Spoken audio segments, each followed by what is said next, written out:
Recently, we have seen the dollar go down sharply. I think it's going to continue, and hopefully it'll wake the people up and find out you have to have honest money and follow the Constitution, because it says only gold and silver can be legal tender. Yes, and it specifically outlaws bills of credit, right? That's absolutely And what is a Federal Reserve note?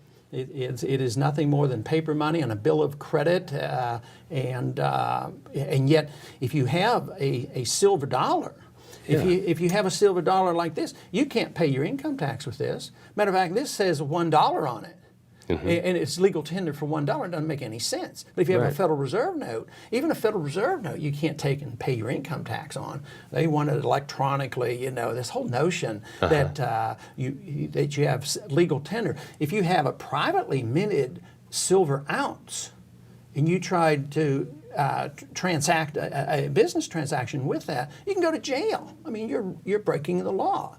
And yet the Constitution said gold and silver are legal tender, and it's the only thing that could be legal tender.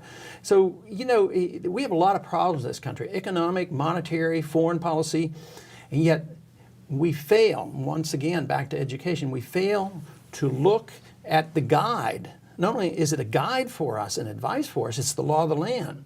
It's the rule of law. It's the Constitution. So you say, well, you know, let's say the economy gets much worse and we have a lot of inflation and, you know, all kinds of things. Well, we have to do something. Just look to the Constitution. We'll find an answer. If somebody thinks, well, we're doing too much overseas and spending too much money and our foreign policy is not successful, look to the Constitution. Is there any authority for Congress to give the president authority to start wars when he pleases? That doesn't exist. No. And we do that endlessly. So it's so simple. The Constitution is so neat and thin and easily read, and yet nobody reads it. We ignore it. Yeah, we don't use it. Ignore it. Instead, Congress is up there. You know, we'll be finishing up our session soon, and there will be what they call an omnibus bill. And it'll probably be about that thick. It'll be thousands of pages long, and nobody's going to know exactly what's in there. And it's just an outrage. And as long as the people think they're getting stuff, and not worrying so much about their freedoms, they're going to tolerate the system. More lollipops. Yep. And the point is should we try to correct it right now, or should we wait?